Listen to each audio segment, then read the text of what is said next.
Selamat pagi Sobat ICC, kembali lagi kita di Devotion Pagi. Hari ini saya akan membawakan dengan judul Hidup di Dalam Tuhan. Untuk memulai, saya akan mengajak kita untuk merenungkan satu ayat, yaitu di 1 Korintus 10 ayat 12. Buat kita ingatin bahwa tertulis, sebab itu siapa yang menyangka bahwa ia berdiri teguh, hati-hatilah supaya ia jangan jatuh. Ayat ini mengingatkan kita semua agar hidup di dalam Tuhan dengan kukuh dan waspada. Ketika kita melihat sekitar kita, mungkin kita bertanya-tanya, mengapa ada orang yang tampaknya kokoh di dalam iman tiba-tiba mengalami masalah yang besar? Mereka mungkin menghadapi masalah keuangan, masalah keluarga, masalah dalam hubungan, dan banyak lagi. Kita seringkali bertanya, bagaimana bisa hal itu terjadi pada seseorang yang kita kenal sebagai orang yang baik? Kenyataannya siapapun dapat kapan saja jatuh jika tidak berjaga-jaga dan berhati-hati di dalam kehidupan sehari-hari.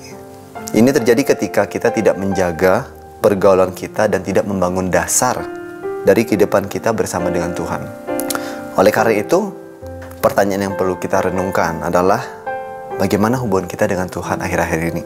Bagaimana pengaruh dari lingkungan, relasi kita pada saat sekarang ini?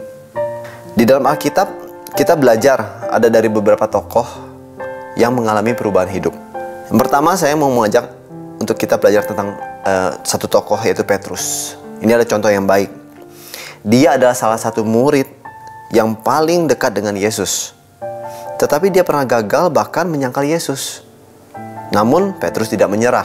Dia bangkit kembali dan menjadi salah satu pemimpin awal gereja yang luar biasa. Yang kedua adalah Nabi Elia.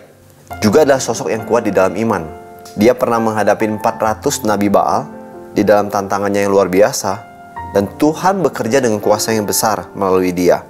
Namun Elia juga mengalami ketakutan yang luar biasa ketika dihadapkan pada ancaman Ratu Isabel. Ini menunjukkan bahwa orang yang kuat di dalam iman bisa meragukan Tuhan pada saat tertentu. Kita pun tahu akhirnya Nabi Elia pulih.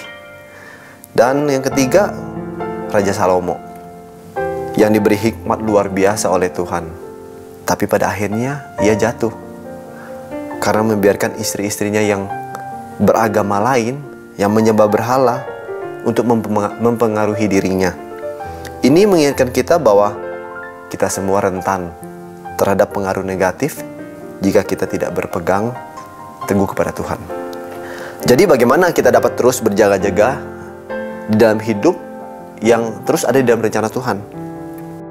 Mazmur memberi kita jawaban, yaitu di Mazmur 1 ayat 1 sampai dengan 6. 3 ayat pertama saya bacain. Berbahagialah orang yang tidak berjalan menurut nasihat orang fasik, yang tidak berdiri di jalan orang berdosa, dan yang tidak duduk di dalam kumpulan pencemooh. Tetapi yang kesukaannya ialah Taurat Tuhan, dan yang merenungkan Taurat itu siang dan malam. Ia seperti pohon yang ditanam di tepi aliran air, yang menghasilkan buah pada musimnya, dan yang tidak layu daunnya. Apa saja yang dibuatnya berhasil. Saya mau kita baca di dalam versi bahasa Inggris di 2 ayat pertama.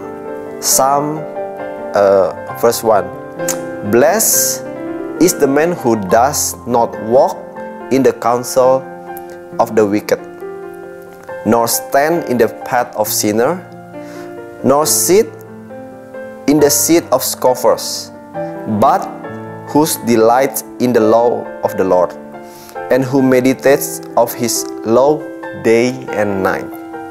Nah, yang kita dapat pelajari apa dari 2 ayat ini? Yang pertama adalah tidak berjalan menurut jalan orang fasik, tidak berdiri, bahkan diajarkan untuk tidak duduk.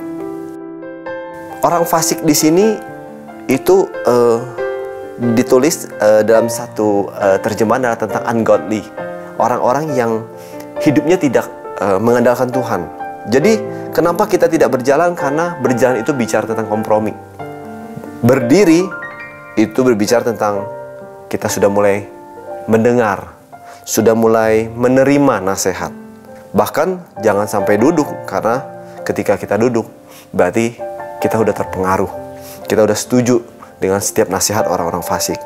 Ini berbicara tentang pentingnya tidak mengkompromikan nilai-nilai kita. Meskipun kita boleh bergaul dengan banyak orang, tetapi kita tidak boleh mengikuti cara hidup mereka jika bertentangan dengan firman Tuhan. Yang kedua adalah kesukaannya ialah Taurat Tuhan, delight, kegemarannya Taurat Tuhan. Dan yang merenungkan Taurat itu siang dan malam. Firman ini mengajarkan bahwa kita untuk senantiasa hidup di dalam firman Tuhan. Kita harus merenungkan firman itu setiap hari.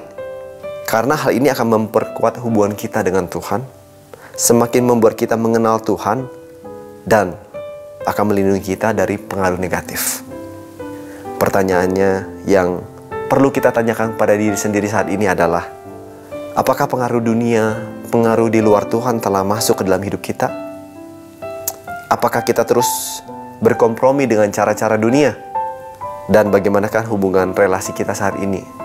Apakah mereka membawa kita semakin dekat dengan Tuhan, atau membawa kita menjauh dari Tuhan?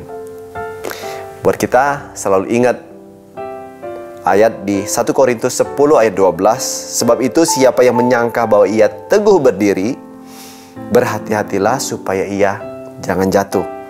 Kita perlu hidup dengan kewaspadaan dan berpegang teguh kepada firman Tuhan, agar kita terus hidup di dalam kemenangan di dalamnya. Amin. Mari kita berdoa. Tuhan Yesus, terima kasih buat firman pagi hari ini. Kami boleh mendapatkan pengenalan lebih lagi Tuhan. Kami boleh belajar untuk menjaga setiap pergaulan kami.